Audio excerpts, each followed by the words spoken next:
And welcome again, ladies and gentlemen. Thank you so much for joining us here on VirtualRacing.Network. My name, of course, is Trevor Greenfield, and I have been bringing you all of the action from the Season 11 here of the US IndyCar League, again, live here on VirtualRacing.Network. It's a StickQuik 175 from Monza with no chicanes. 50 laps of exciting action. Hello again, everyone. I'm Trevor Greenfield, as I mentioned, and of course, you are watching VirtualRacing.Network, but as sometimes happens, we are joined in the booth by none other than the great Matt Kingsbury. So, Matt, can you hear me there on your side of the booth? I've got you, Trevor. All right, boss. Well, we're getting set here. They're just going out on the track. Great to have you on board. We're going to show the information as they head out there and start qualifying for today's action. Any ideas on who's going to be on pole here as we see Will Stearns on the screen? Oh, and then there Miguel Gomez Esteban getting it a little wrong. What do you think? Who's going to be on pole here?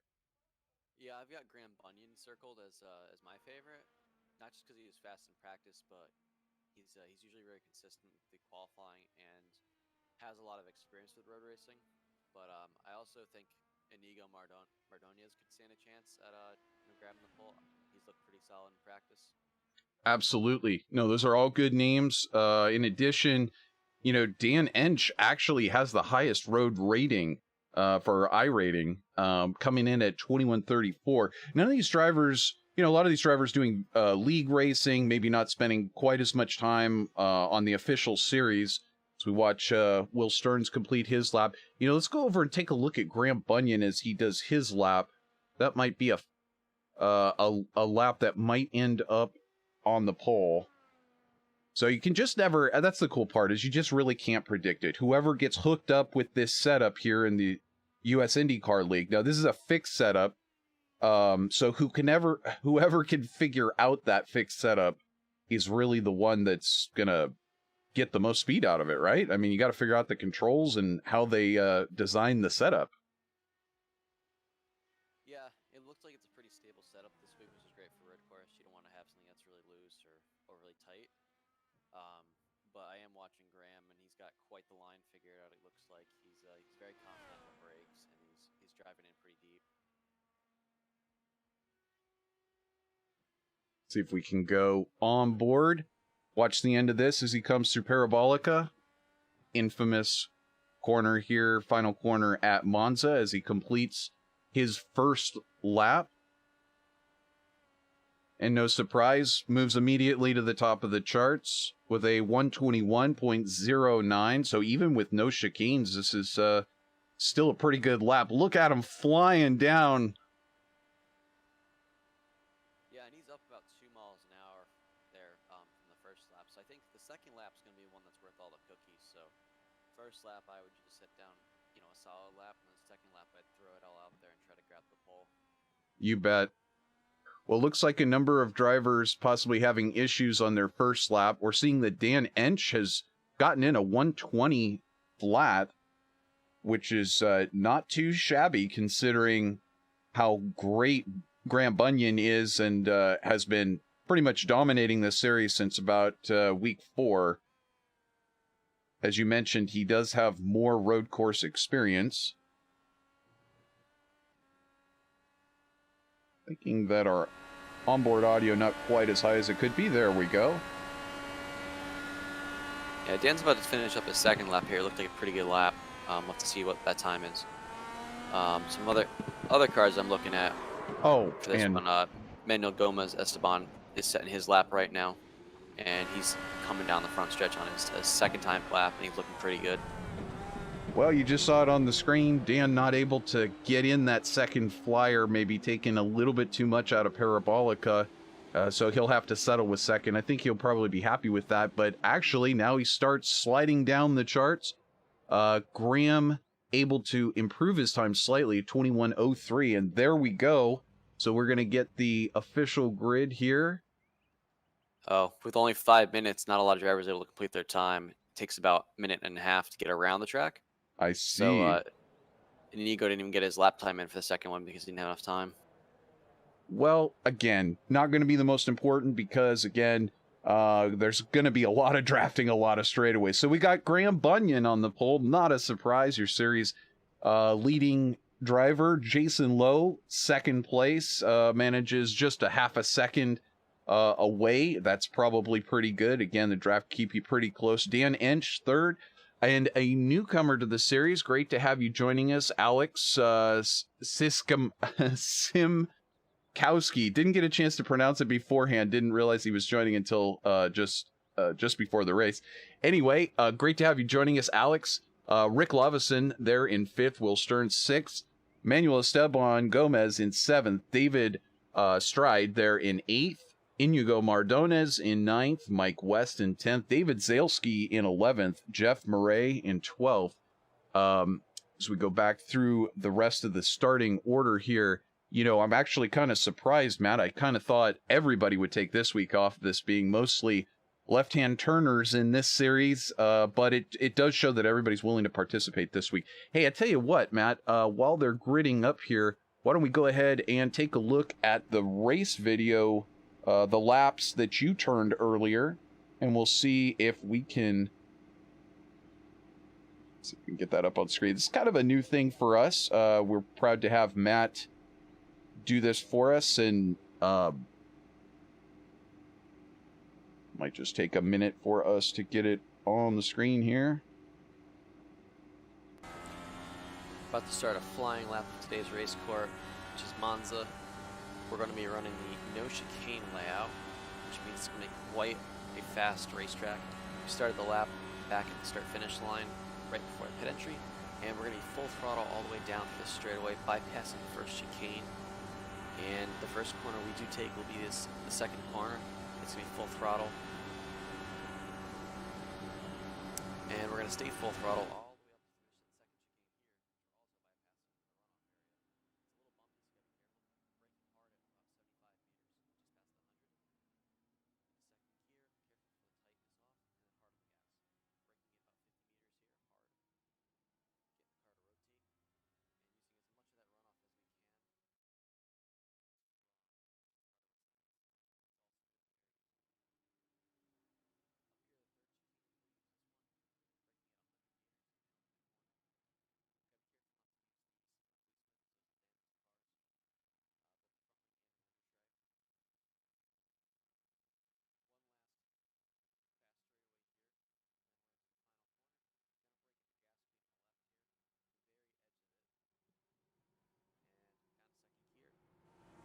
Patiently getting back on the throttle there, finding the right spot so we can accelerate as much as possible and carry as much speed down this long straightaway.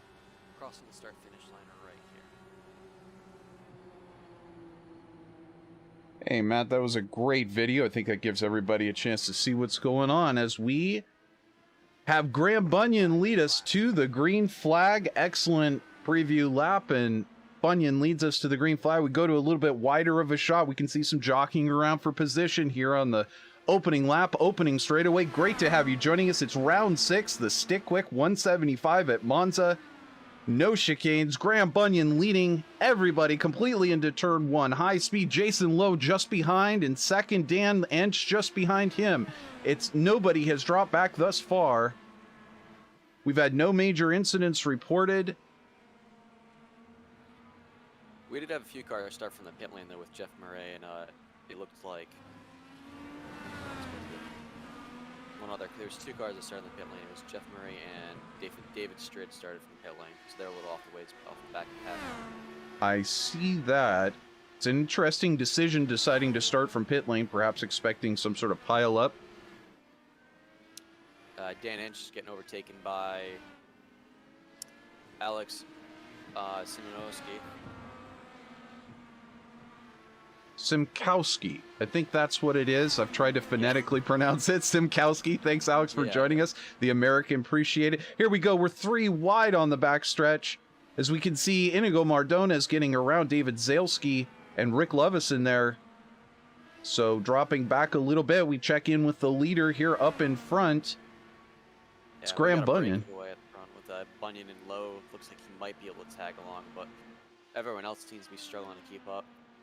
So, Matt, we didn't get much of a chance to talk about it because this gets right into the race straight out of qualifying. But basically, what are your key points today? What are you looking for to be the dominant factors in the race? Yeah, I mean, I think if you can break away early, that's great. Try to limit who's going to be able to race with you. But there is a bit of a fuel window, and I think to make it on one last stop, you might need to save for possibly 1 or 2 stints, just a lap of fuel. So we'll see, what they can do with that as Manuel Gomez-Esteban runs off. I can see that. We'll go back and take a look at that. He had just made a pass around Will Stearns. Looks like they were running in a small pack here. Dan Ench just in front. And they're coming through the chicane, perhaps having an issue. That was an earlier off track, I believe. So now back to the live picture. Gomez Esteban slotting back in behind David Zalesky. It's still pretty tight here. We've got a 3-second gap. Go back to the leader here. Graham Bunyan in first. The Australian, the points leader this season, really making it known that he knows how to get it done on the ovals, but this being the one and only road course, we get a chance to see that he definitely knows how to turn right as well. So we take a look back. It's just 2.41 seconds. I say that as Graham Bunyan sets the fastest lap of the race at 23.19, so just a little ways off of where they were qualifying. Jason Lowe there, as I mentioned, in second place, 2.5 seconds back. And again, Jason also showing that he knows how to get some speed out of this car turning right. The newcomer, Alex Simkowski, pleasure to have you joining us. The American here now already in third. This has been a popular thing. Some drivers coming in immediately, showing that they're able to hang with everyone else. So we got Dan Inch up into fourth. He's lost a position from where he started, but Matt, you know that Dan can certainly sort it out as the race goes on and take advantage of any opportunities. Yeah, and interestingly, I think I see a lot of guys running the black tires. I wasn't expecting that. At least I think they're running the blacks. So that's an interesting thing. I thought everyone would be running the reds. I wouldn't expect a lot of tire wear here. I see first one on reds is actually Manuel Gomez-Esteban. I think everyone in front of him is running blacks.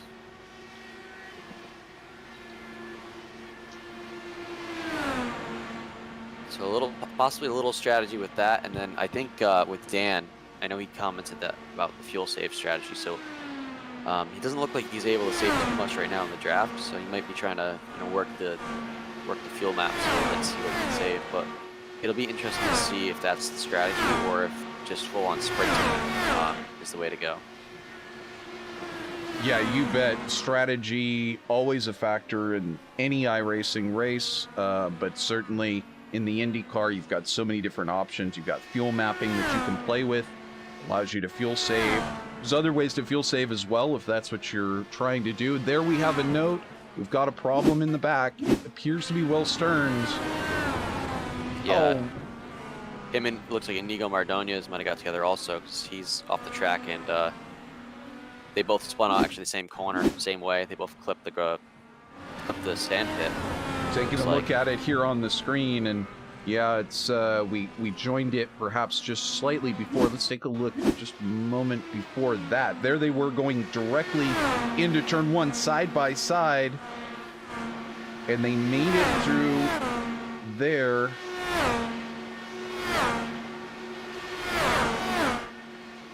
Obviously heading down towards the next chicane, so at some point, unfortunately, Will Stearns and Inigo Mardones, their race not going the way that they would have liked it, and there is Stearns in the pit. So we go back to the live shot, Graham Bunyan and Jason Lowe. Jason Lowe now running still second, but 2.8 seconds back from Graham Bunyan. Again, the brand new rookie to the series, Alex Simkowski,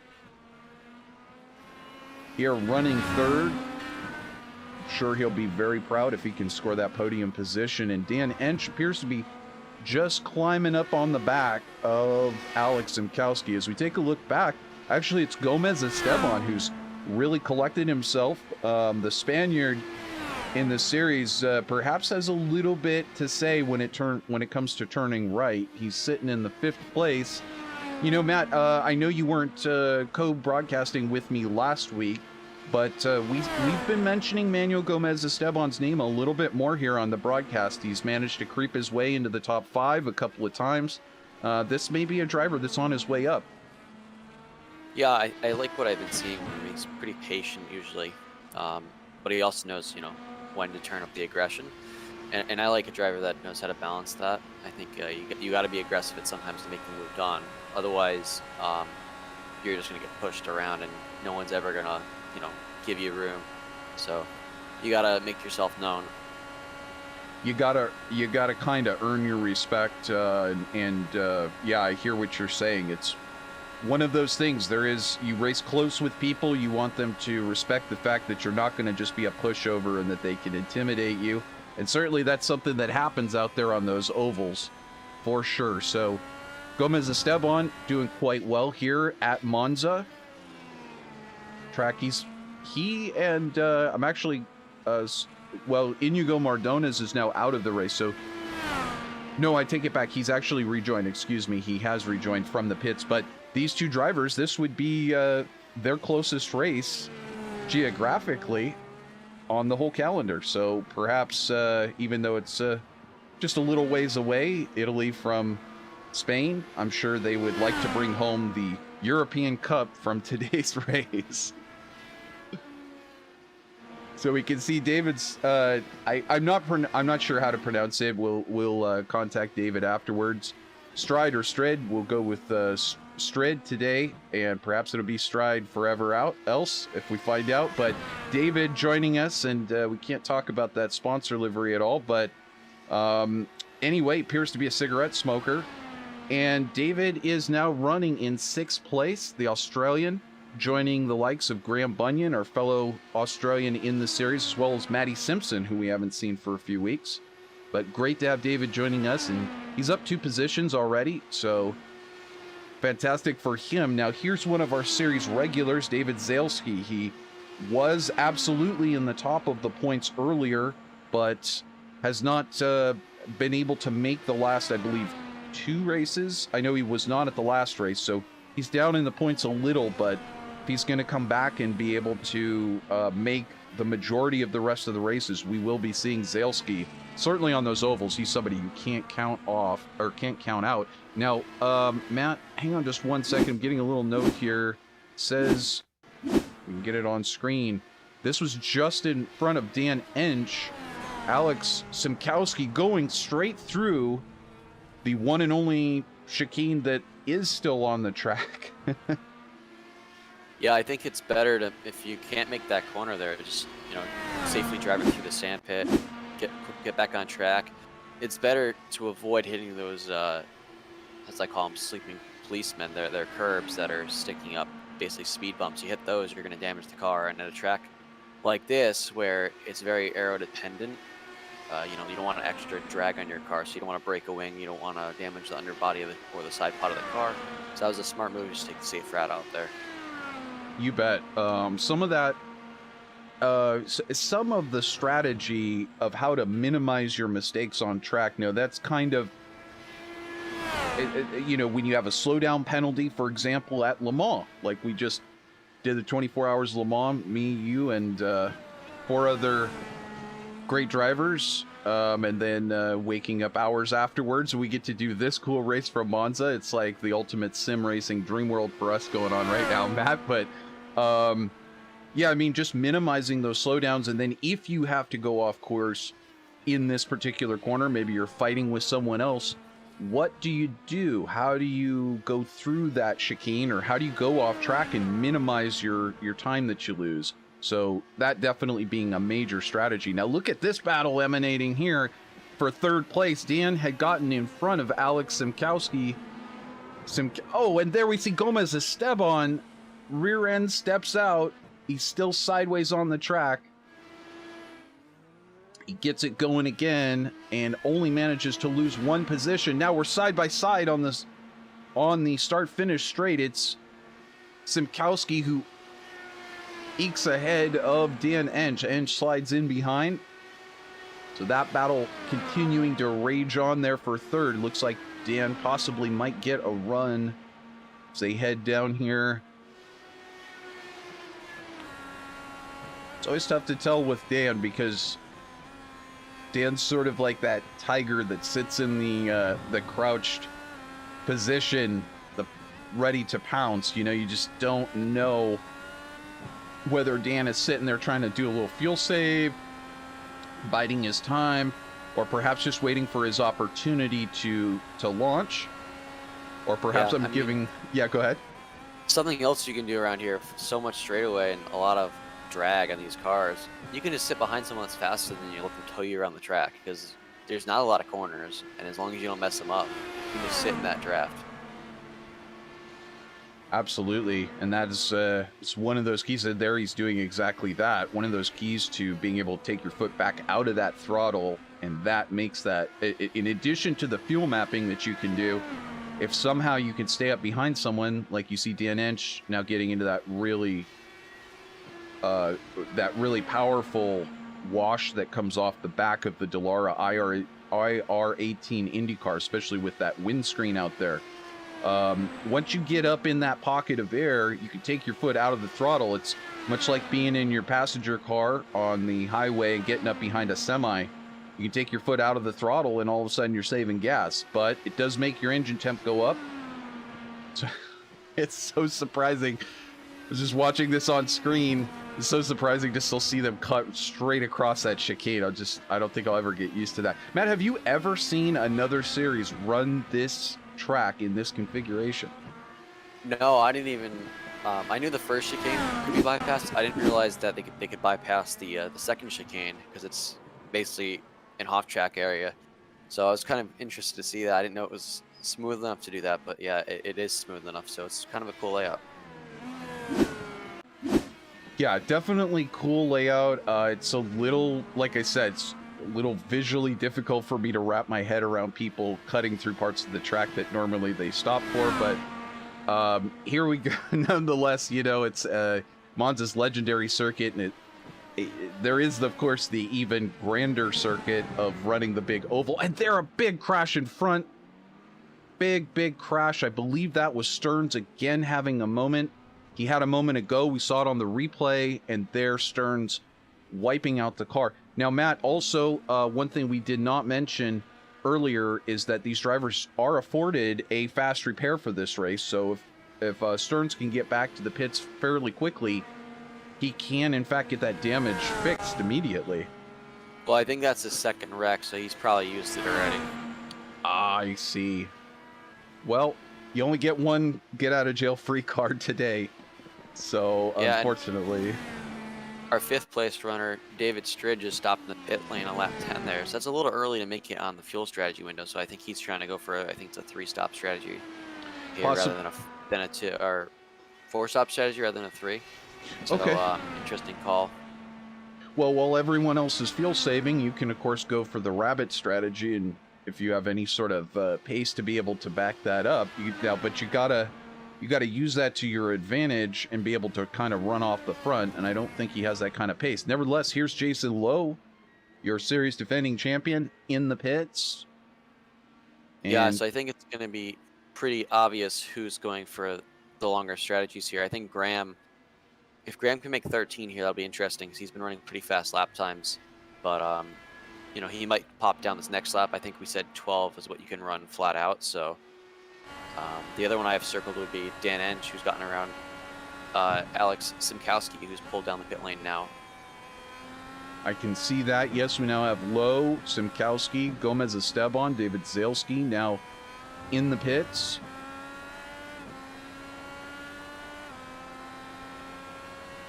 And I think you need to run 2 13s to make it on fuel. So... if you can do the 13s or even a 14, if you save enough fuel, you're definitely going to be good to go, I think, to the end.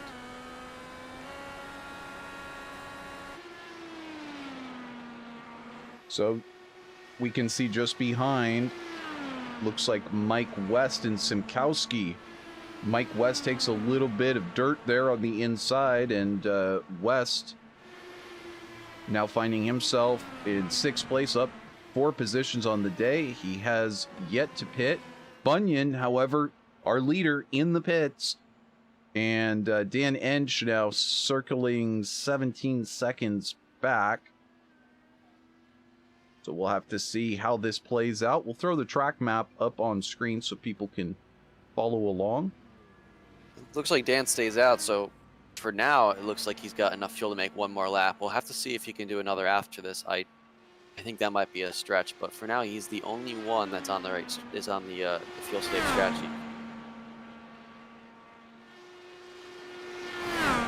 So we'll see the drivers circle through their... Well, and the longer that you can save fuel, of course, it makes it lighter to fuel the car on the successive stops. But we'll have to see, because, again, the loss in pace sometimes trying to save fuel just doesn't equate out the way that you need it to. But you still got to make it to the end. So you got to do one or the other. If you're going to be a couple laps short at the end, you still got to do something. And so yeah, I think we're looking at roughly 35 to 40 seconds lost in total for a pit stop here. So that is a good amount of time. It's like 3/4 of a lap. So if he can stay within 3/4 of a lap, it's a strategy that's worthwhile. Well, you know, I thought this might go even more in Graham Bunyan's favor, but it looks like Jason Lowe has actually chipped into that lead a little bit with that round of pit stops. 2.3 seconds the gap now from Bunyan to Lowe. Yeah, Jason had about a second gained on the pit entry there on Graham, so nice job by him there to make best use of pit in lap.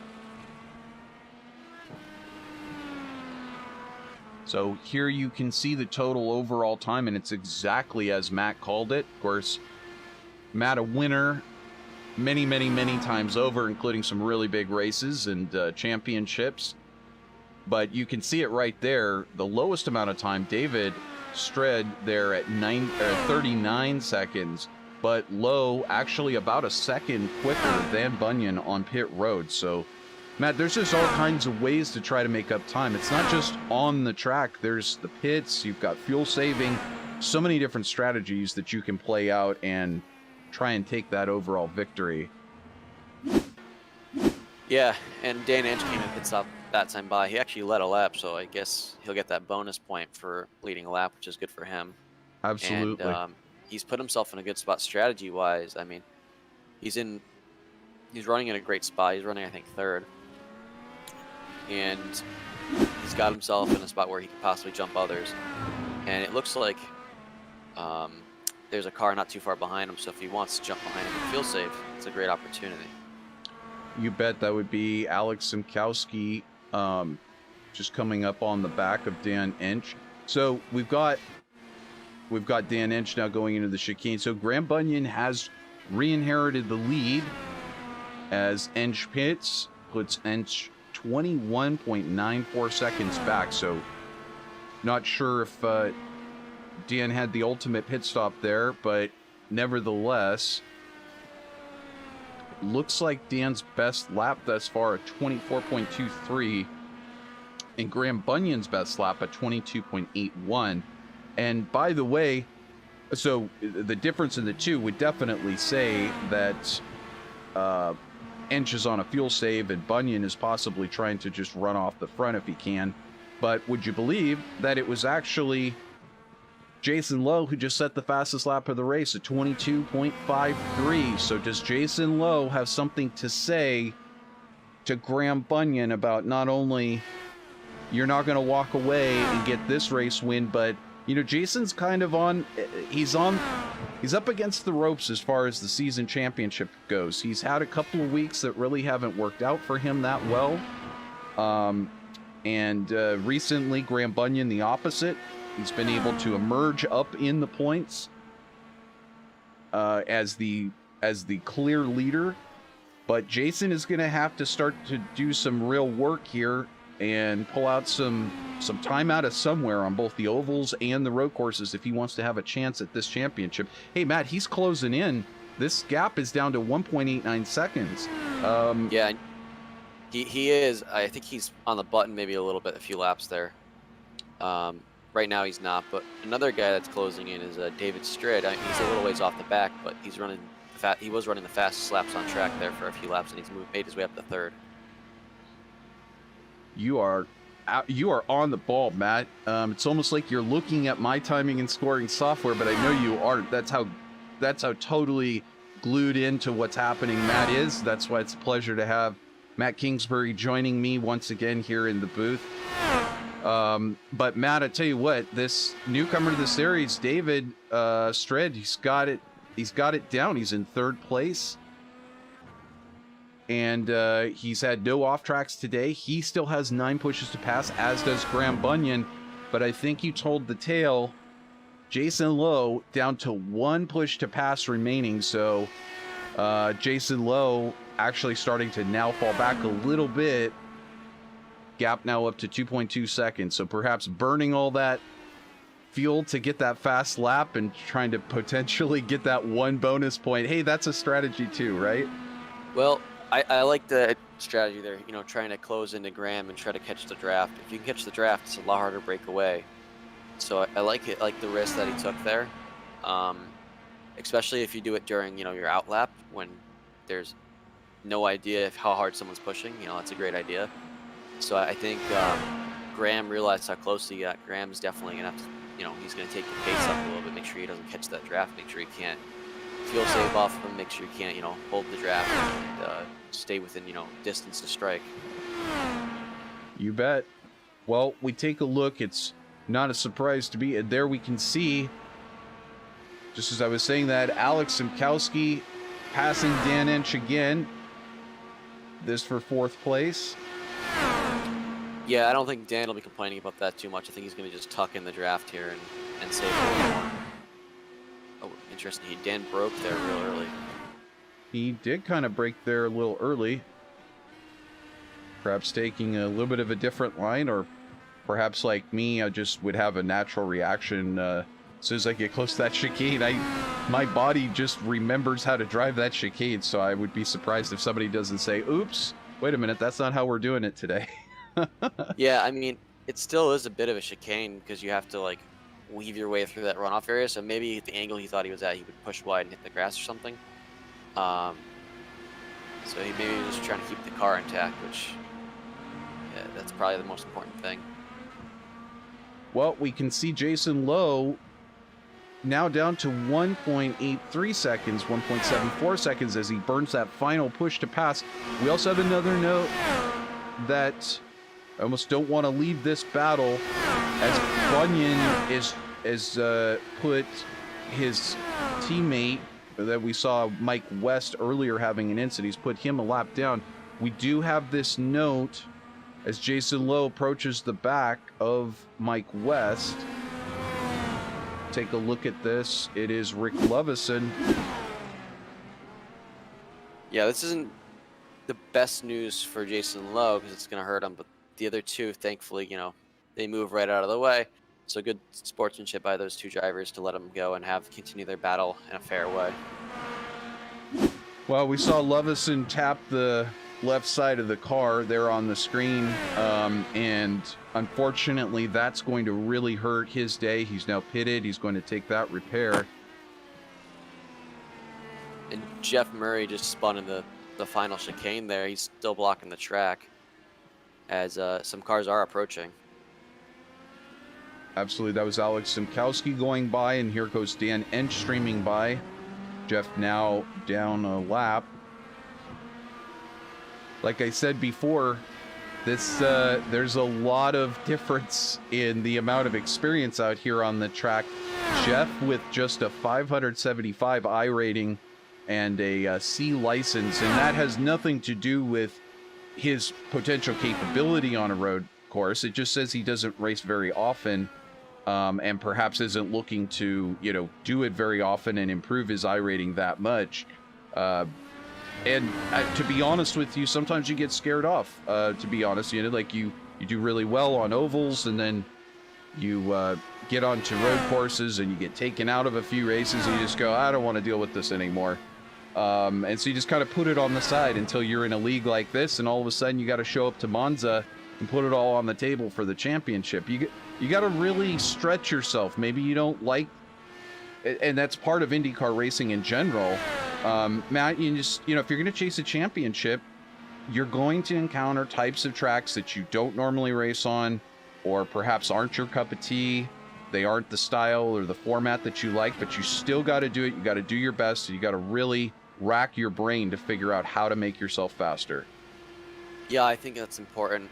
You got to figure out what works for you. You got to get used to the car, how it handles.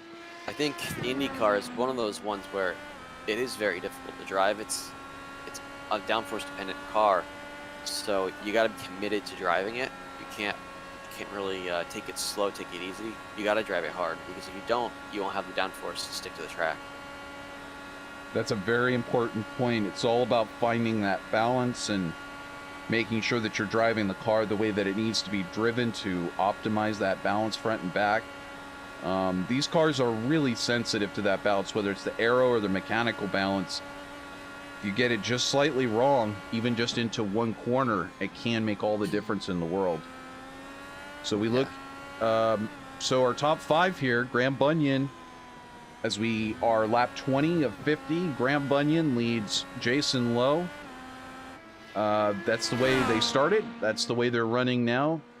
But it's newcomer David Strid, who's in 3rd, the Australian, brand new to the series here, up 5 places from his 8th place starting position. Alex Simkowski, as we mentioned, doing excellently here in his debut, starting 4th, running in 4th, running one of those very colorful, famous liveries that we're running here, or that the real life IndyCar series runs. 5th place, Dan Ench, lost 2 spots. If Dan is doing the fuel save strat, it's not quite working for him, as he's just sitting in 5th. But then again, you get top 5s until the end of the season. Sometimes you find yourself at the pointy end of the points.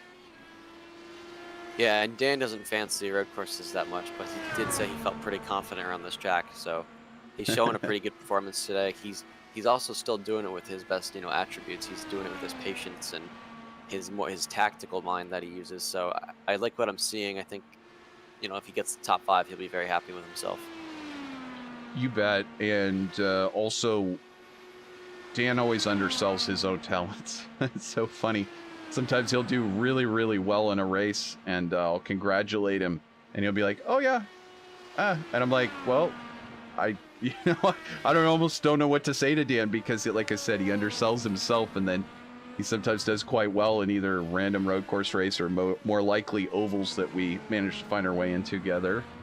He being part of Last Lap Motorsports. So Manuel Gomez Esteban, and then David Zalesky running here in 7th. So Zalesky, one of those drivers, again, with not a very high I rating on the road course side, has a C license.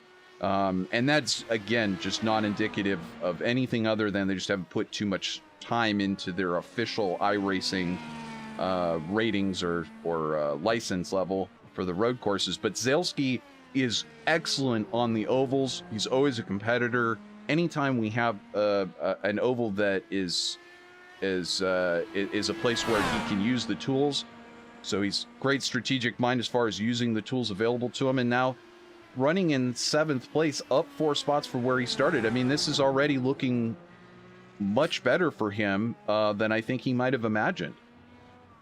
Yeah, and one thing I noticed actually at the front here, we're having Jason Lowe's falling off the back. I noticed he's running the red tires, so I think they are starting to fade just slightly, versus the blacks that seem to be very consistent over the whole course of the run. I see that. If we take a look at the weather on the screen, if I hide the track map, we can see that it's actually 91 degrees on track. It was about 84 earlier. Now this series runs, it's 9:47 virtual time right now, and that's just a little bit behind what the real life, I mean, I guess if you're like Central Time Zone, United States, that would be exactly the time right now. And so anyway, the point is that the series tends to run early in the morning virtual time, and that tends to make the temperatures cool and much easier to deal with on track as far as tire degradation. This is it's a great series. I should call it the right name. It's a great league, the US IndyCar League, in the way that they provide the fixed setups and the way that you can basically just show up and race on Sunday with a little bit of practice ahead of time, or put in a little bit more time when they release the setup on Saturday.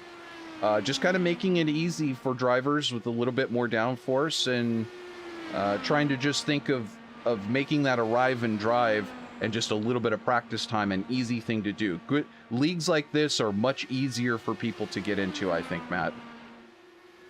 Yeah, I think it helps, but it also gives a better sense of racing, because you can adapt how the car drives to better suit the style that you're looking for in the league. Sometimes the default fix sets suit the track very well to be fast, but they don't necessarily provide the best racing that you're looking for. Sometimes they can be a draft fest. Sometimes they can be no passing at all because of too little downforce. So I think the league has the chance to strike a better balance with that, and come up with a setup with all their members, and I quite like that too.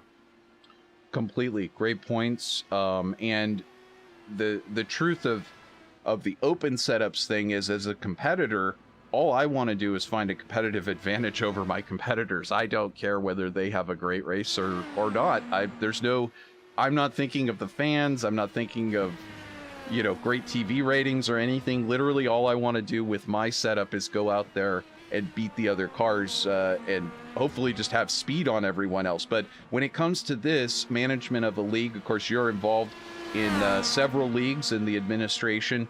You really do have to think about the overall, how it's going to affect all of the drivers. And so you've got that clear decision to make. Either we go open setup, or we go fixed and make everybody run the same setup. And this is just that latter half of the equation. It makes it much easier for everyone. They don't have to worry about developing a setup. And there we see ahead, we had a problem.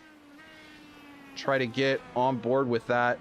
Is Gomez Esteban. It looked like possibly getting into the back. You can see wing damage there on the front wing of Esteban, and then he's not coming into the pits, as we saw Graham Bunyan make his way into the pits for his pit stop.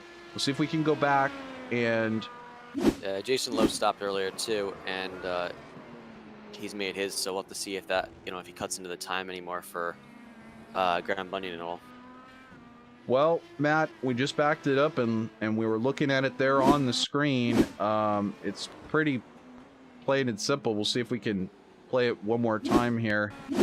Slow it down a little bit to quarter speed. Just looks like Esteban just could not get that car woed up and just pretty much plows right into the back of poor David Zalesky, who, as we had just mentioned, was having that great run. And it looks like both cars going sliding off here. Zalesky making a little bit of contact. Not sure if that resulted in damage. Oh, we do see Zalesky into the pits. Now, of course, it was time for everybody to come into the pits. And as we were watching that happen, the Gomez-Zalesky accident happened. Bunyan did make his pit stop, and he's starting to get a bit of a gap. It's back to 4.5 seconds now to this guy. Jason Lowe, your series defending champion. Yeah, I actually had another look at that incident between Zalesky and Esteban Gomez, Manuel Gomez Esteban, and I can't blame him too much. That's where I would have broke too. Maybe he's carrying a little more speed, but I think David broke really early, and I don't think Manuel expected that. And there's not much you can do when someone breaks, 50 meters early. So exactly. Again, I just have to call upon our recent 24 hours of Le Mans experience. I can't tell you, we're driving the P2 car, which is much faster prototype car, and with the multi-class traffic, even the prototypes, many different drivers have many different lines and braking points on the track. And certainly when you're driving the prototype, you come across GTE cars that are slow in corners, and you just have to be patient. You have to adapt. And obviously Gomez Esteban just not expecting Zalesky to brake for Parabolica in that way. And that's exactly what happens. You're running with drivers that are closely matched in terms of pace, but overall they're braking in a different spot. Perhaps they're braking earlier so they get a better run off the corner. That might not be a bad idea for something like Parabolica, but one of the traditional ways to run Parabolica is to simply come in with a lot of entry speed, carry a lot of mid-corner speed, and let that sort of ride out and carry onto your exit speed, improving your overall cornering. So if you take the corner faster naturally, like Gomez Esteban may, and perhaps in other cars you might do that, in this series, somebody in front of you chooses to brake a little early, you end up, unfortunately, having to take repairs. As Esteban now out in 8th, Zalesky a lap down now, shown in 10th place. His day is still better than it started. Started 11th for Zalesky, now up to 10th, and Gomez Esteban right back where he started in 7th place. So, Matt, as we get halfway through this race, we do see there's an incident. We have Inigo Mardones, this cutting through that second chicane, tearing some sides off the car, just not quite getting that corner, or not quite getting that straightaway right. It's kind of interesting that he had an issue there. Yeah, that's a weird spot for an incident. I'm not quite sure what happened there. He's still, he was stopped on track for a little bit there, and it's unfortunate for him, but it's an unusual place to wreck it. But it looked like, as I go back and watch it, it looked like he turned in a little too early. He lifted going into the chicane, where the second chicane would be, ran over the curb, and it unsettled the car, and he ended up spinning out. Does appear to be that way as we go back to the live picture with Graham Bunyan here. Again, just talking about how sensitive these cars are to direction change, getting the steering angle just slightly wrong. We were just minutes ago talking about the sensitivity of the balance on the car and the aero balance, mechanical balance. You can't afford to upset it. There's too much air moving over the car and past aerodynamic devices that if you pitch it in a little bit too much, or you upset the car over the bumps a little bit too much, especially if the setup is not really designed to handle that in particular, that might be the end. It's that simple. You could get well into one of these races and then just get it a tiny bit wrong into a corner you've taken 20 times before, and you just get it a little wrong, and that could be the absolute end of your race, or at least put you back to 10th place. As we see Inigo Mardones still taking repairs. Looks like he has already used up his fast repair, so this one not so fast. Matt, while we have a moment where everybody's kind of made their pit stops, I think it's a great time for us to go ahead and mention this group. It's StickQuik. And I'm just going to go completely off script here. Last week, I didn't mention StickQuik as the title sponsor of both the series and, of course, this race, the StickQuik 175 at Monza, but I got them in the mail, Matt. I don't have a photo of it in my hands yet, but I'm going to try to bring that next week. I got them in the mail, and they are awesome. I've got the green ones. It comes in 3 different sizes and really affordable. I think shipped to me, I don't know if it's going to be different to you. I'm just one state over from where they ship from, but it's like less than $20, and you get 6 of these things, and they look like they're going to last forever because they're made out of silicone. They've got great quality magnets. StickQuik is probably the thing that people have been looking for their house and for their garage, for shower. I mean, the imagination just runs wild. Go to stickquick.com. You'll see lots more information about it and different packages to choose from as far as colors. So, Matt, I think we're going to have to buy some of those for the team for our wrenches. Yeah, I think they're a useful tool. Definitely something I would consider using for that type of stuff. Well, cool. We'll see if we can get you hooked up with the StickQuik folks. I think later on this season, too, we'll get somebody on board if we can. Talk a little bit about how cool that is and how that was invented. Pretty neat story. So we go back to the race, and it's David Strid who's moved up into 3rd trying to make this, this newcomer to the series is really trying to assert this kind of Australian dominance that we frequently see in the real-life IndyCar series with Scott Dixon. And it just seems like almost any time an Australian drops into the series, Will Power, obviously... Oh, sorry, Scott Dixon being New Zealander. I totally got that wrong. I meant Will Power being a dominant force in IndyCar many times over. But Australians, New Zealanders, there's something special going on in that part of the country because they bring it to the United States, and they're frequently at the top. Not to make this nationalistic, but it is true. Graham Bunyan, the Australian, he's practically untouchable. And again, while we're kind of watching this one play out in terms of the basic strategy for the middle stint here, why don't we take a look real quick at where they stood in the points coming into this race. Get this up on the screen. And so what we've got here is you can see Graham Bunyan has clearly taken the lead by 78 points over his teammate Mike West, who was a winner before, and able to claw his way up into second. So this turning into a juggernaut for Bunyan and West at the top. And, then that puts James Kennedy, former winner here, into third place, and Howard Livingston into fourth. So we're not seeing Jason Lowe, who's currently running second, up in the top of those points. And that's, again, what I was talking about earlier.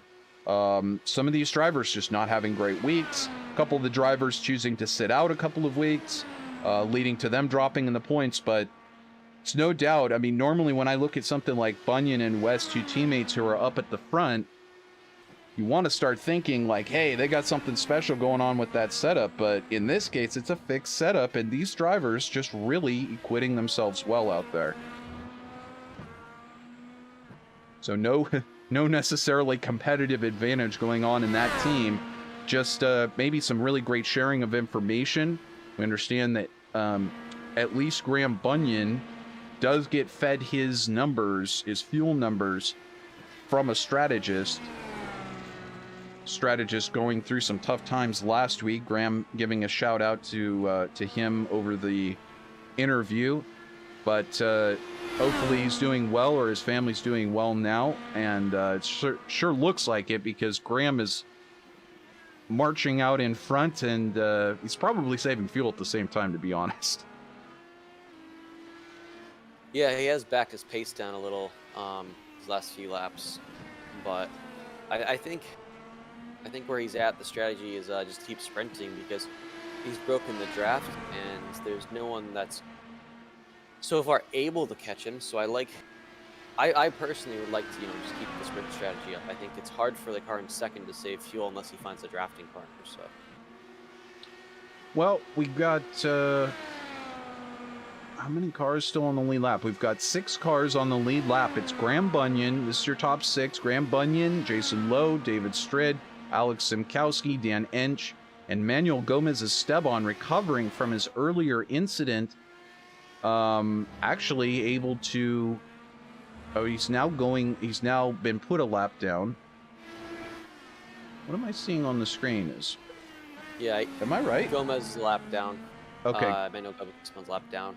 He's just over a lap down. I think he had to take a pit stop, crash. Yeah, he's like gonna have to take an extra pit stop, it seems, maybe. Okay. But I think he'll possibly be able to recover from that. Yeah, there we just saw him at the back end of that. It's just my timing and scoring was looking a little bit weird, so I couldn't quite figure it out. But nonetheless, top 5 on the lead lap. It's Bunyan covering Lowe, and the newcomer David Strid from Australia. Also the newcomer Alex Simkowski. And again, you might think, oh, these are road course ringers. Nope. As we mentioned at the beginning, Dan's 2,000 and some 2,134 is actually the highest road rating of the group. So pretty much everybody in the same basket in terms of having the same I rating, or right around the same amount. But Dan now coming up on the back of Mike West, who's a lap down. So Mike West lap down, there's a lot of strategy in that too, Matt. When you're up in the points and you've won a oval race before, oh, and this getting so close on the screen. Mike West getting it wrong. He was on screen, and it's the commentator's curse. I was just going to point out that when things don't go your way, you do, and it continues to get worse now for Mike West, but Matt, you still got to salvage it, and you still got 18 laps to go. You're chasing a championship. You're in second place in the points. I mean, every point is crucial. So you can't afford to just give up. I mean, certainly when you're doing something like this, just because it's not your day, you can't just pull it in the pits, throw down your gloves, throw down your helmet, get upset, walk off. You've got to fight it out for the points. I think so, especially, there is a reset, so if someone's used theirs already and they end up crashing, that gives you an opportunity to get back in the race in 2 spots. So I think you got to keep going. It's a road course. Anything can happen. One small mistake, you're trying to catch someone else. So if you're trying to catch a car near you, one small mistake could end up costing them many positions and gifting someone else a position. Yeah, absolutely. It's one of those things where you can continue to make mistakes and then it goes from bad to worse. I mean, Mike West having that issue and being down a lap, still in 7th place, up 3 positions today. But I mean, it's still not the day he wants to have, but it's a heck of a lot better than finishing in 12th. Yeah, I think it's good that he's sticking with it. 7th ain't too bad for a road course. And he's got a chance, if Manuel Gomez Esteban has an issue, he'll grab that spot too. You bet. And that's kind of, again, getting into that super long frame strat. I hate to keep bringing it up to 24, but it's so fresh on my mind. I mean, when you get into that long of a race, it is all about saying, hey, we've only got an hour left or 2 hours left. We could still see some people crash out. We could take a position or two still in this race. So, I mean, you hang out and again, maybe it's a little bit less of a, it's not such a huge field. 12 starters making it. Scott Dusko today not able to make the start. Didn't see what happened. But, when it gets a little bit spread out, you're kind of on your own piece of track, your own piece of real estate. And you just got to keep that in mind. I've got to stay relatively mistake-free. I don't want to lose any positions. I don't want to have another incident that I could lose a position to. But somewhere up that track is several other drivers that could be having an issue at any one of these points. And you've got to be ready to pounce on that. So, again, not to keep harping on it, but you can't be Graham Bunyan or Jason Lowe or even the newcomer Alex Simkowski every week. You can't just always have the pace to run up there and be legit second in the points, second on the place on the track. You got to think with all of the strategy in mind. How can I adapt the car over the race to maybe have a little bit of a better mechanical advantage over the leaders and take something from that? Or how can I just outlast? How can I have a better pit fuel strategy? As we see Jason Lowe diving into the pits here. This will be his final stop, 15 to go. That's a little early, I feel like. He came in lap 24, so lap 35, that's about right. Well, it's going to put him short of making it on one more stop. I think he's going to have to stop one more time after this, unless he's able to stretch it 14 laps on the fuel. Well, that would be a tall order. We were talking about that ahead. So maybe Jason can do it. Maybe he won't. We'll find out right here on VirtualRacing.Network as Alex Simkowski. Showing Alex Simkowski. As we go back to the live picture here, we were in a replay for a moment. I was like, why is Alex showed in the pits, but he's on track on the screen? That's why.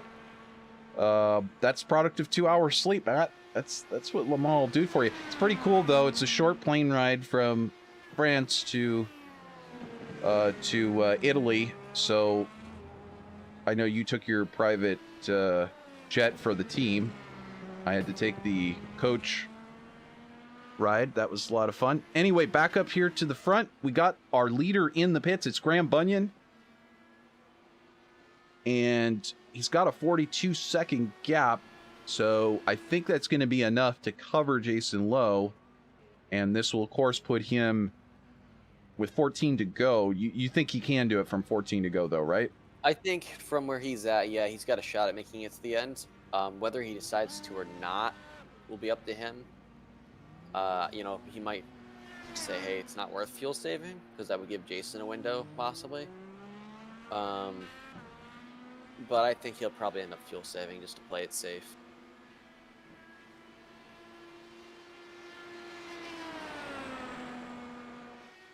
Well, playing it safe is one strategy.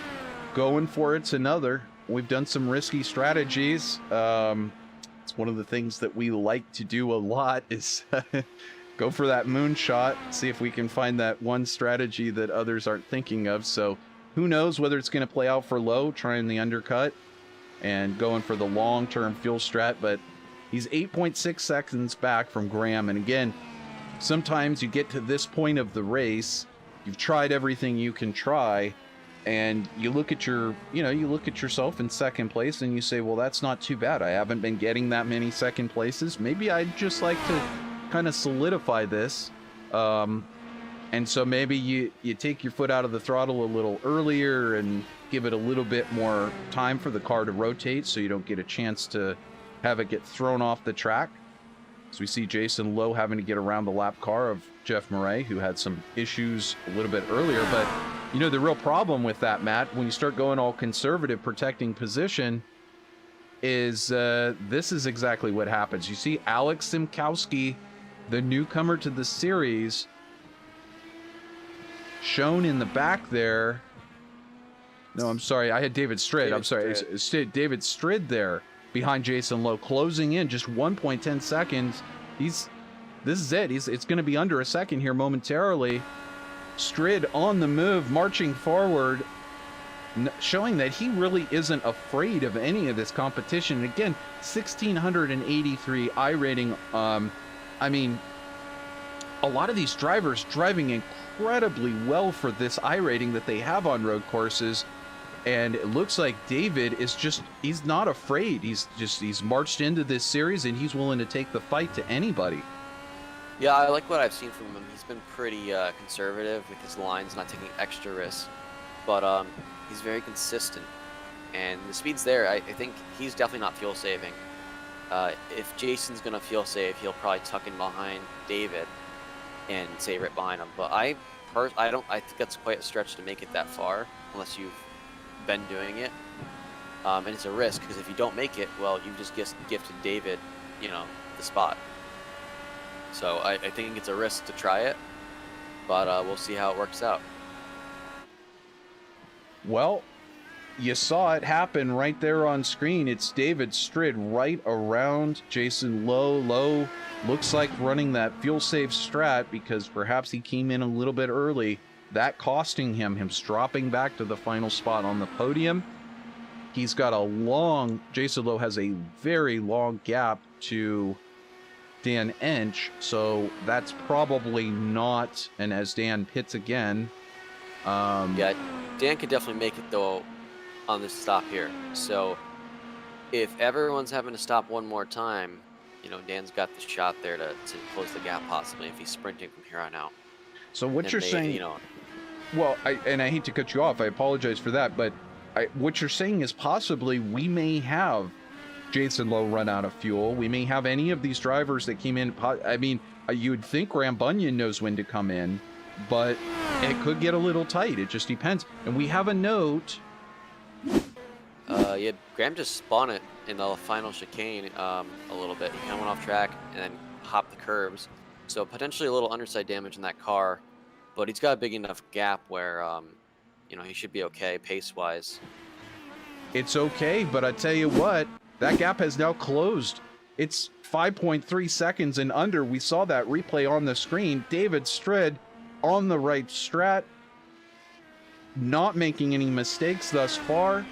now making it an Australian 1-2 as we see Jason Lowe pitting again for the final time.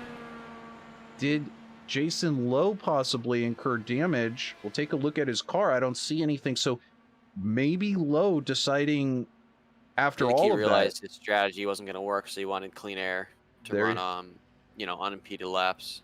There you go. Well, those numbers are a little difficult to come up with exactly depending on what you're running in the race. Now, ahead of time, if you go out there and practice, you might determine, well, to make it on a 2-stop or a 3-stop or a 1-stop strategy, I have to hit this number. And it looks like Jason Lowe's going to rejoin back in 3rd. So his strat has worked overall. Dan's not close enough to catch him either. But Alex Simkowski is still, in with a shout there if someone does run out of fuel. I think you gotta be safe with your strategy. You don't want to risk it running out in the last lap. Try to coast across the line. I think if you're committed to a strategy at this point, you gotta commit to it, whether you're sprinting or you're not. Yeah, and unfortunately, Jason Lowe losing time by having to stop again, but still better if you're not going to be able to make it, and that it's probably better to make that pit stop and get it done than to run out of fuel, obviously. And there we have Graham Bunyan now back in the pit. So David Stred takes over the lead from Graham Bunyan as he makes his pit stop. I'm wondering if it's a fuel-only stop, no tires, just to save maybe a second or two. But I saw him go up in the jacks there, so interesting to stop that early and not try to run the tires a little harder. That's interesting. Well, Bunyan rejoins. He's just waiting for this gap to stabilize, but it's going to grow to probably 29-30 seconds, possibly by the time that this is done. So, big question now, do we have a new challenger to the Australian championship in this series? It looked like it was Bunyan who was the only one who was going to show up for all the races, therefore, Matty Simpson not able to even really compete, but David showing up and giving Graham a run for his money. And I know that Graham really appreciates that. We've had a chance to chat, we talked in the interviews, and Graham he's all about the competition. He loves the fact that he's doing well in this league, but he loves it when everybody's competitive. He loves it when they give him a good race, and he's a true competitor. He's kind of like you, Matt. If you can have a competitive setup and you're in the right race, you just have a blast, and so does he. And it's great to see somebody like, and there we see West getting it a little wrong off track on entry to what is normally the chicane. It's just a fast part of the track here, but almost causing an incident right in front of our leader, David Strid here. Matt, I have no idea as I'm looking at the side pod on David's car. I don't know how long we're going to get away with being able to run Trading Paints liveries, but I really hope that we can keep doing it all season and that nobody makes us take it down. Because it's fun and people get to run whatever they want on the side pod. We're all, for the most part, grown adults that are running in these leagues. This is a very adult, mature crowd in this league. And, people have different interests. Perhaps he puts certain oil into his car and enjoys a frequent or infrequent break outside and enjoys his other indulgence. Either way, it's I like the fact that we can do this as iRacers and be able to put whatever the heck we want on our side pods, whether it's our company, someone else's company, or just make a colorful pattern. And that's one of the cool things. So certainly if you're watching this, you're not into iRacing yet, you can do it. Just go to iRacing.com and you can sign up. They've got new promos for new members. There's other places you can get discount codes. But if you want to get into this series, we're getting a little late in the season, but I think they're still accepting applicants. You can certainly get in contact through iRacing, there is an application procedure that I saw Jason Lowe mentioning. You can directly contact Jason Lowe through iRacing, private message. He'd be glad to respond to you there. And it's not too early. We're halfway through the season. Not too early to start thinking about season 12 and possibly getting ready to join up for next season. So just 6 weeks from now, we're going into a brand new season, or maybe 7 weeks from now with a week off, going into a brand new season. So we've got 8 laps to go, Matt. It's been a pleasure having you in the booth here. Matt Kingsbury joining me, Trevor Greenfield. You're watching VirtualRacing.Network's live, uninterrupted coverage of the US IndyCar League Season 11, Round 6, the StickQuik 175 from Monza.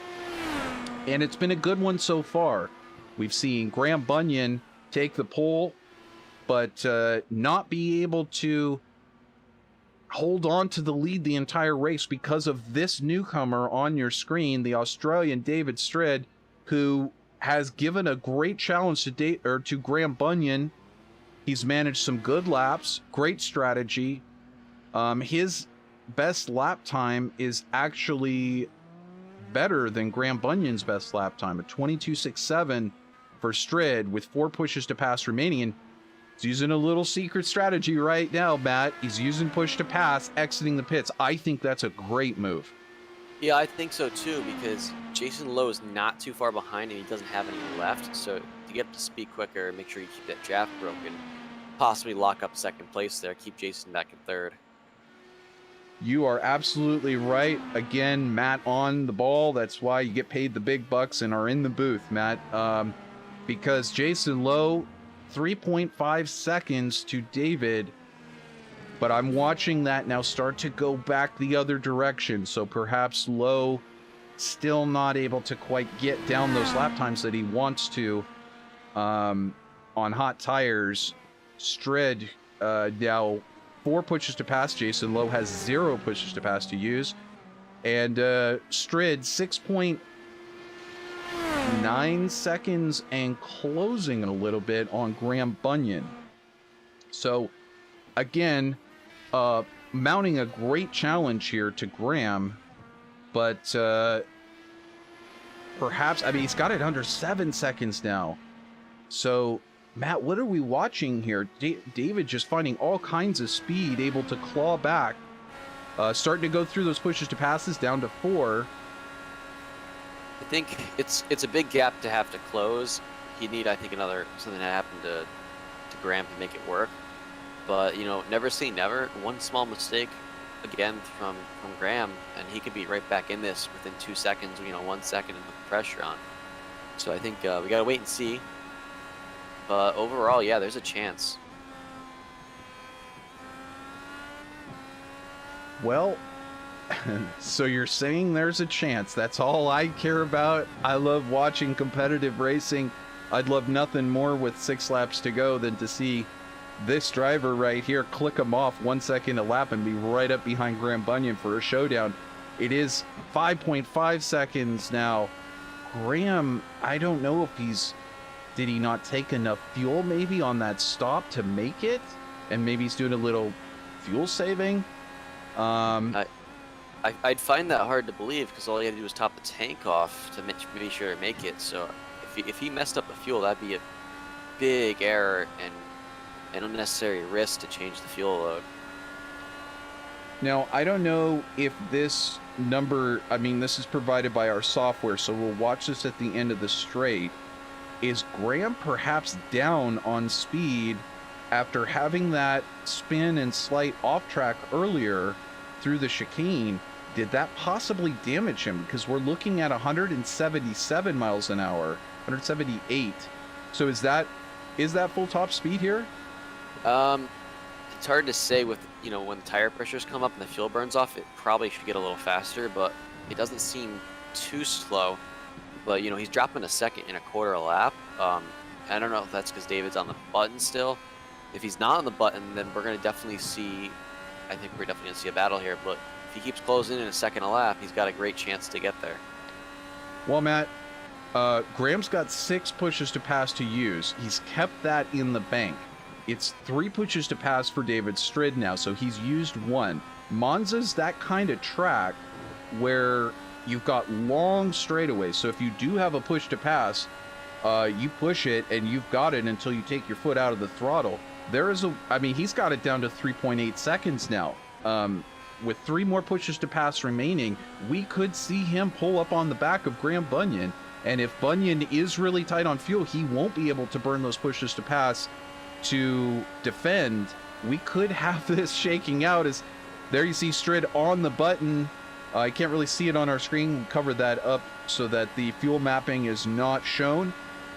There you can see, his speed heading all the way down, 182 miles an hour. So Graham not on the button. And we saw earlier he was down to about 178. Actually, so do you only get 10 seconds? Is that the max that you can run on the push to pass? Do you know? I think it might be 10 seconds. I know it's time limited. It's either 10 or 20 seconds per push. 20 is a lot. So but this is a huge full throttle section of the track. So even if it is, running out of time, you're still gaining a significant amount of speed. You bet. So Jason Lowe out of push to pass in third, 8 seconds back from David Strid. Graham Bunyan just in front by 3.2 seconds. There's 4 laps remaining, 2 pushes to pass remaining for David Strid, not using it on the backstretch. I was just going to say, we've run the IndyCar so many different tracks, but I don't know I've ever seen a straightaway this long where you actually run out of push to pass on the straight. It just seems to keep going and going and going for like 10 seconds. So he's on the button again. Let's see if he can claw it close enough. You see him way up the track. Graham Bunyan 2.9 seconds, and he is not burning his final pushes to pass. I think Graham's on the button right now, or he's picking up speed. So either one, he's definitely putting the foot to the floor because his pace has picked up a little bit. His last lap, a 23.59 to David Strid's 22.96. Strid still has one in the bank.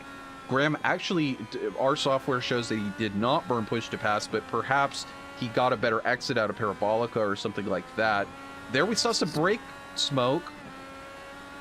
Yeah, I think that was to Manuel Gomez Esteban. You got that corner. You got the second Lesmo there a little wrong. So we see Bunyan slide back. See if we can see that incident. This could help. This is definitely going to benefit David Strid. He's going to get the draft here down the straightaway, and if I'm assuming Manuel Gomez this one's going to yield, so a little bit of an advantage there to David possibly. He's got it down to 2 seconds. Now Bunyan on the button as David runs a little wide on exit. Now he's on the button. Both these drivers using the last of their pushes to pass available. So Bunyan hopping on the button now, stretching it back up to 2.95 seconds. Looks like he may survive. It's still pretty close, but he might survive this one. Yeah, I think he's got the overall speed to hold. I don't think he's got damage on his car, but definitely a great drive from David to make up that much time. I wasn't expecting him to be able to even close that much, but good use of the push to pass, and good job managing the errors. That's really what closed the gap up.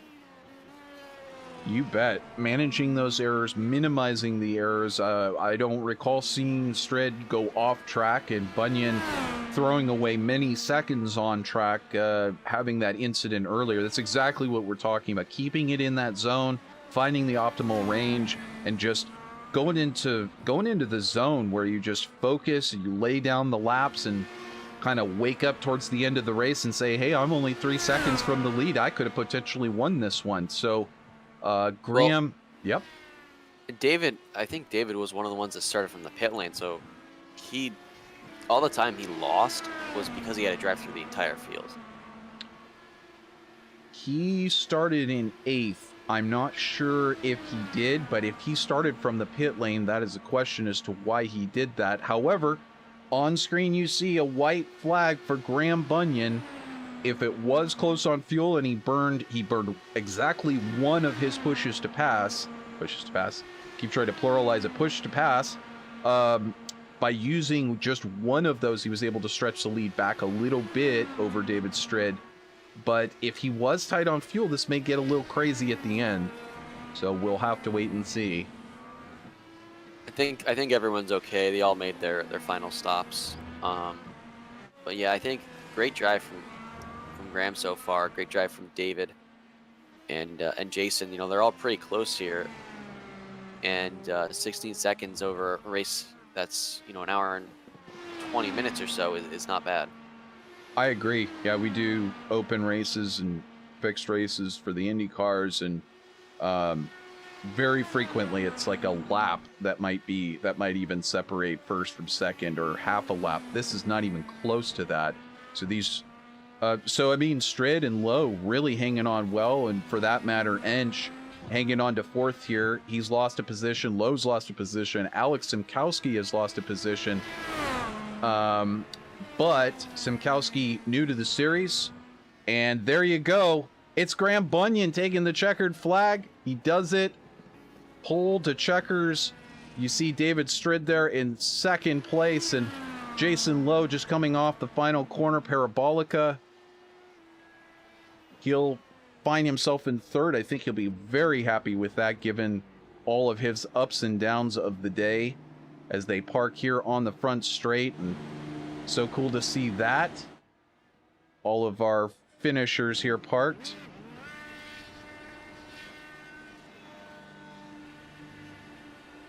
We can see Graham Bunyan lighting it up on board, holding on to that brake right next to his fellow competitors. How cool, Matt. Time to celebrate. Yeah, it was a good race, and we got Dan Ench finished fourth there, and Alex Simkowski came home fifth. They're just crossing the line about 55 seconds back. These drivers still, as you mentioned, finishing their race. Mike West still circulating. I think he's finished because he's off the pace. And Rick Lovison, he's still finishing his lap, coming home ninth. So there we go. So we're waiting for everything to go official so that we can show you the final results here. And it was an exciting race. It really was. It turned... I kind of thought it was just going to be a runaway from a couple of these road course drivers. Like, we know that Graham has a little bit more experience. And, you know, just I figured he would just run off the front by 20, 30, 40 seconds. But it actually was a lot closer, and Graham made a very uncharacteristic mistake. He really doesn't make mistakes that often. The only couple of times I can think of, he made a mistake getting into the pits once in one of our previous races, and here today showing that he is, of course, sometimes fallible or vulnerable. Nobody's perfect. Graham getting it a little bit wrong into that final chicane. So now we can show you the final results on the screen. And here we go. As you saw, Graham Bunyan, first place, struggling a little bit, but managing to regroup and hold off the charging David Strid. Jason Lowe had a great race going early on. Perhaps the fuel strategy didn't quite work out for him. We're looking forward to getting a chance to talk to him. Dan Ench coming home fourth. Alex Simkowski, the new driver to the series, also coming home fifth. So that's two brand new drivers to the series dropping in and being able to get some great finish points. Manuel Gomez Esteban brings it home in sixth. So even though he had a couple of incidents today, he did manage to minimize those incidents. And that's exactly what we talked about earlier. Super important to do, especially when the rest of the field is struggling. Mike West bringing it home in seventh. Jeff Murray in eighth. Rick Lovison in ninth. Inigo Mardones in 10th, having a few issues today. David Zalesky in 11th. And that really was not David's fault. He had incident with another competitor. I'm sure that competitor... that incident will be reviewed. And then we have David Zalesky, Will Stearns in 12th, and Scott Dusko not taking the start today. This was kind of a throwaway race if you looked at it from the championship standpoint, in that if you didn't want to do a road course, you didn't have to compete today. There is one race that you can throw out at the end of the season, but nevertheless, good field today, and Matt, I really enjoyed this one. This was actually this was a lot cooler than I thought it might turn into kind of a stretched out race.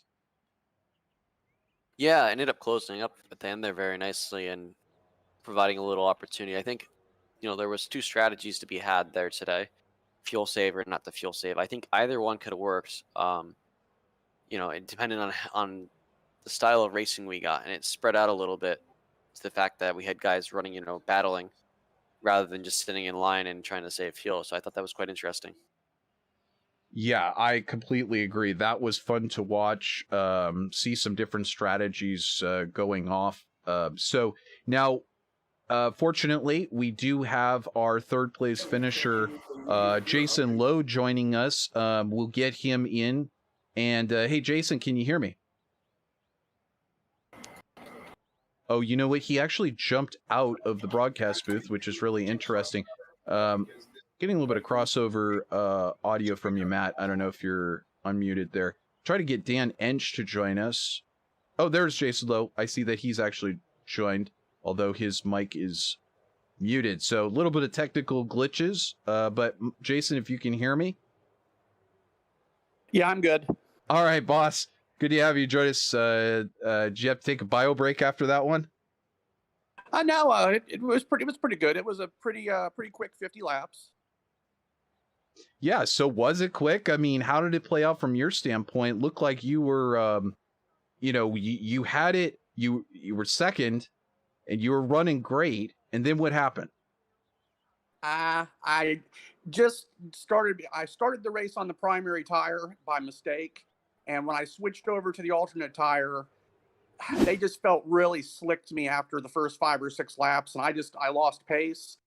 David Stridd got more and more confident and comfortable as the race went on, and he just outpaced me. And I had nothing for Graham. He was the man today, like a lot of days.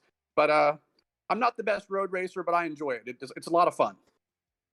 Well, you ended up third, so I assume that you're pretty happy with that, given your recent spate of a couple of bad luck races. And you say you're not the best road course racer, but you still bring it home third on the podium. Hey, Jason, I mean, you may not be the best road course racer, but consistency is where it's at. And if you're good across different disciplines, that's kind of what IndyCar is about. I'm so glad you brought the road course to this league, because it does introduce that extra factor. So kind of mirroring the real life racing. So, Jason, we talked about it earlier. You had some issues in some previous races, but this kind of a finish, you might be able to get back up there in the points. You're a defending champion. What do you think? You got some oval races coming up the end of the season. Maybe still something for Graham?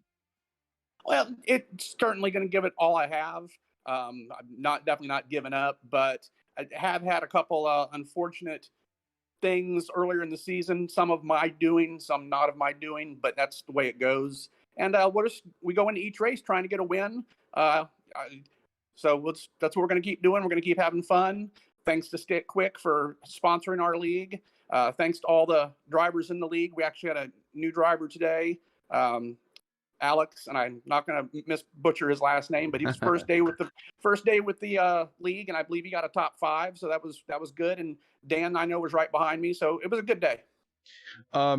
David was actually on an amazing strategy, and you're absolutely right. We saw Alex performing excellently as well, newcomer to the series. But David ended up in second place. He acquitted himself very well. We haven't seen David on the broadcast before. He's new to the series as well, right? He's raced with us in the past. He's a very accomplished racer, a friend of Graham's. He actually provided the setup for the race for us for this week, which was very appreciated. David and Graham, 2 great racers.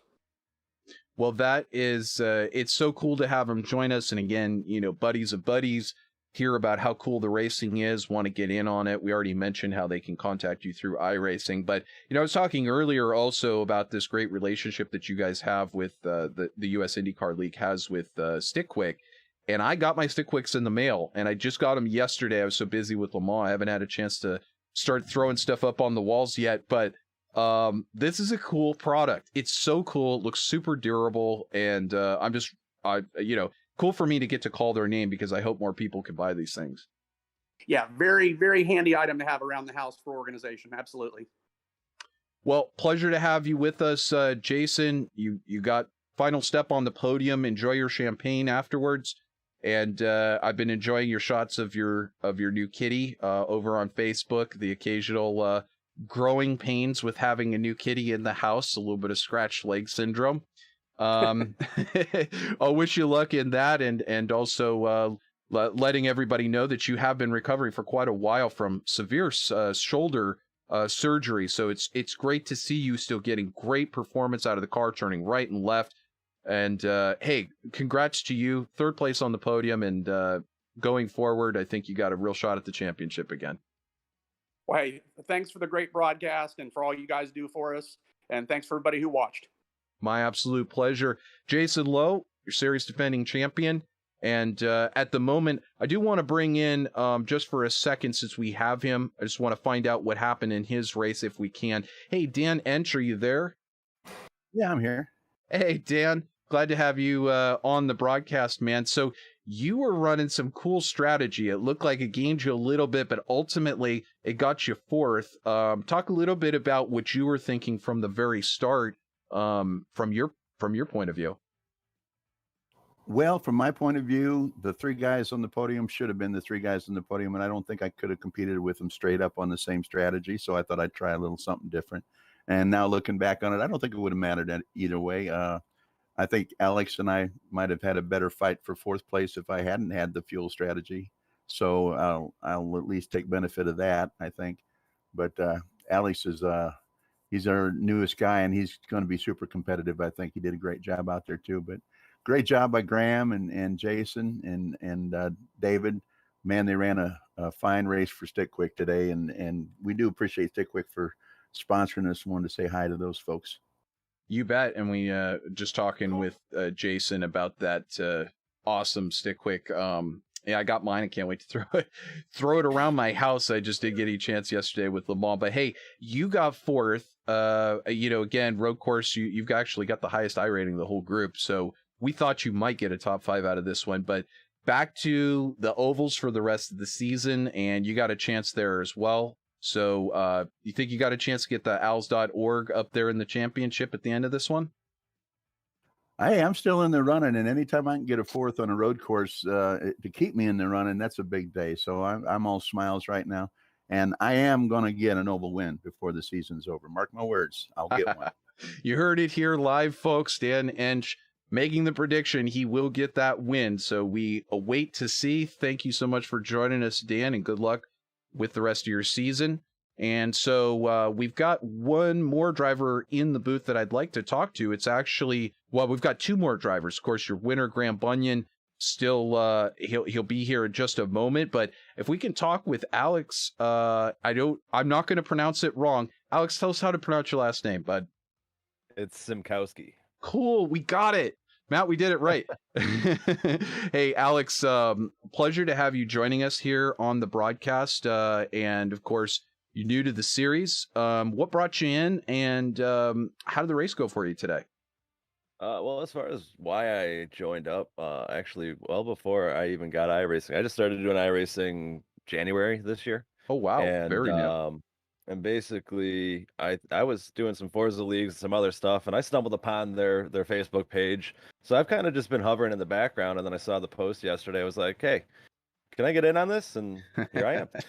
So a little bit, I'm Central Time, so I had to wake up a little earlier than I'd want to on a Sunday. But it was actually, it was fun. IndyCar is what I mainly race on iRacing, and as far as the race goes, like Dan said, and everything, it's like if I didn't screw up, I think it was the first stint I pitted a little bit early. If I didn't do that, I might have been up there with Dan, because him and I were pretty much neck and neck for the first half of that race, swapping out for 3rd and 4th.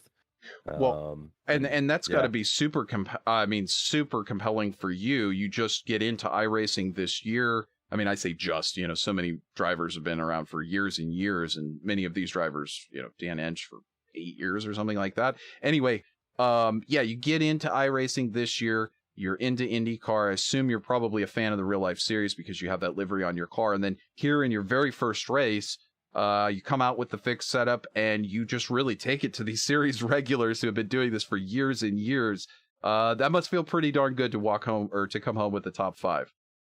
Yeah, absolutely. And I won't lie. I mean, starting that race, I got a little bit of practice in. I literally submitted this the whatchamacallit league invite. I submitted like last night at about midnight. So I didn't know which layout it was going to be. I didn't know the tune. I mean, I know I saw the tune, but I didn't really do anything practice wise or anything. So at the start of the race, I was like, all right, I got the points leader right in front of me pretty much. I don't want to take him out. I don't want to be that guy. So I was a little on the weary side. Hey, let's just take it easy through the first lap, and I fell into a groove. And yeah, I mean, like I said, if I didn't mess up strategy, I think I would have maybe done a little bit better. But I can't argue with top 5 first time out here. Never racing with these guys. You know, it was fun. Awesome. Well, so cool to have you with us, and so we're gonna see you for the rest of the season, then, right? Yeah, I should be able to make every Sunday morning unless I'm out of town. You like ovals? Yeah, they can be fun. I got to look at the schedule honestly and see. I don't even know where we're at, but yeah, I usually do well at ovals, but you know, ovals definitely is another strategy game. You know, depending on the oval, so you can fuel save and try to leapfrog through pit strategy, and if it stays green and everything. So who knows? Like again, I don't know any of these guys. I haven't raced with them yet, so I don't know everyone's styles and stuff. So it's kind of going in blind. Just running and jumping in the deep end of the pool there. So yeah, the next race is actually gonna be a special one. We've got the owls.org Worldwide Technology Raceway, a gateway classic IndyCar circuit now. Been running back there for several years, and cool design, different on one end than the other. So do you know Gateway very much? Yeah, actually, I just moved to Edwardsville, Illinois, which is 20 minutes away from the track. So I'll be going next month. See, man, you're going to be out there like running in your road car this week, and all these guys are going to be practicing online. No, that's cool. You didn't even know it's going to be the next race. Well, anyway, we got to get over to our other driver, our final podium finisher, Graham. But pleasure to have you on, Alex. We hope to talk to you more in the booth here at the end in the interview, and good luck for the future here in season 11. Awesome, man. Thank you. Thanks for having me, everybody. Pleasure. Absolutely. So now we'll go ahead and get Graham in. Graham, you got us? I certainly do. Awesome, man. Well, you know, this is a tricky track normally with the chicanes, but with no chicanes, nobody had any idea what to expect. We just knew it was going to be fast. You qualified on pole, nobody's surprised. You do have a bit of road course racing experience, but the race did not go to plan. You had an off track, and there were some definite challenges from behind. So take us through the race from your standpoint, and what went wrong there in the chicane as you were entering? Cold tires. that's yeah, just cold tires and just come in too hot. And I hadn't put my brakes back to where they should have been with cold tires. Other than that, it's a good race, very good race. I didn't get to use all my push to pass, so a bit upset about that. But anyway. You didn't. It turned into a heck of a run there at the end where we saw David Stred, he's your buddy. Is it Stred or Stride? Stred, cool. Yeah, we found out that he's your bud from Jason Lowe and that he's run in the series before, but he just kind of came out of the blue. He gave you a heck of a run. He was within just a couple of seconds at the end, burning all of his pushes to pass. So now, were you a little like conservative on the fuel at the end because you couldn't use all your push to pass, or were you just making that decision you didn't want to use your push to pass? Yeah, well, look, before the off track, I was going to have to pit anyway again for a splash and dash just to make another lap. But I underfueled for the push to pass. So yeah, as soon as I used one push to pass just to try and make a bit of gain, I was under what I needed to finish. So yeah, I had to save a bit. So he was definitely coming though. Yeah, he's screaming at me, telling me to push the pass, and I couldn't. Well, we watched that one and only mistake you had on the screen there as You entered the corner a little hot, as you said, on cold tires, getting it a little bit wrong. That closed that gap well up. We really thought that potentially might let somebody get around you, but you had built enough of a gap at that point that it didn't cost you that position. What were you thinking at that point? Did you think you could regather it back up? Did you think there might be damage to the car? You were a little bit slower on successive laps, and we thought maybe you might have had damage to the underside of the car. Yeah, I definitely had damage. I think it pushed up. I hit the one of the sausage dogs out there, which I think, pushed the right rear up a bit or bent the suspension. So as soon as I went back into the pit, had a bit of repair and come back out. But my concern really was Dan. I could see he was running on a fuel strat there, and I had to make sure that if it was going to come down to the wire, that I was at least 35 seconds in front of him. Otherwise, it was going to be a close finish there. But he must have had something happen along the way, and I ended up getting, I think it was like about a 53-second gap on him, which gave me the opportunity to get in the pits and out of the pits and then back in the pits and out again. So, well, you again, you avoided that challenge from Dan. Dan, kind of a master of strategy. Well, again, Graham, I mean, you showed your vulnerability a little bit this week, but I'm just saying you're going to build on that points lead. Jason Lowe having a great finish, so he'll actually do some good things for his points. But you're ahead of your teammate Mike West. We'll see whether he stays up in second, but you're looking pretty untouchable. And I'm just saying, maybe you had a little bit more road course experience for this race, but you're getting right back to the ovals, and I'm thinking maybe some guys are going to do some extra homework this week and try and figure out what you were doing with those weight jackers and the ARBs. Anybody got a chance to take you? I mean, Gateway next week, maybe, because it's like different on one end than the other. Do you like Gateway? Gateway's my best track. So I'm sort of coming into the tail end of best tracks. Gateway is definitely one of the best tracks I run at. So yeah, it's sort of it's anybody's race. I mean, God, I could sneeze and go into the wall. Like it's anybody's race. They can get me. There's no drama there. Don't be scared of me. That's for sure. Just race me. Well, and that's part of it. Like you see Lewis Hamilton or you see other drivers dominating races, but you got to keep in mind that just one small move that goes wrong, like we saw Manuel Gomez Esteban. He ended up with a sixth place finish today. He was running quite well. He actually just got it wrong on that where it straight lines to the chicane after turn one. He got it wrong, just getting a little bit too much curb. It sent him off into the tires, and that could have been you, could have been any one of these competitors any week. And you say you say Gateway's your favorite, Worldwide Technology, but I think that's a lot of drivers' favorite track. It does offer a lot of opportunity. Again, traffic will be a key next week. Yeah, well, congratulations this week, Graham. We'll see what we can do next week. We'll see if anybody can manage to challenge you. We've got some good drivers. Alex Simkowski just joining the series, giving everybody a good run today. And he says he's going to live 20 miles away. I think he's going to do a rent-a-ride with a car and go out there on the track and see if he can learn something to beat you. Well, hey, look, that's the advantage you guys have got with me living over here. Gee, I could go to Bathurst. Maybe we could have a race at Bathurst. I don't know. Yeah, no, look, again, it's anybody's race, really is. Absolutely, anybody's race. You got all the tools to use. It's a fixed setup series, so I think all that just shows, though, is that Graham, week in and week out, you've got the talent, you've got the skill, you've honed your craft. It's a pleasure to have you be part of this league. And a pleasure to get to call you in these races. You're definitely a benchmark for everyone to hit. And congratulations on another race win and improving your lead in the points. Yeah, no worries. Thank you very much. Yeah, like great podium. Myself, Dave, Jason. Dan will definitely get up there. I heard him there and said he's going to get a win. He'll definitely get a win before the end of the season, I'm sure. He threw it down. It's going to happen. I mean, Dan making that call to get the ALZ.org car up in the front. Well, hey, again, thanks so much, Graham.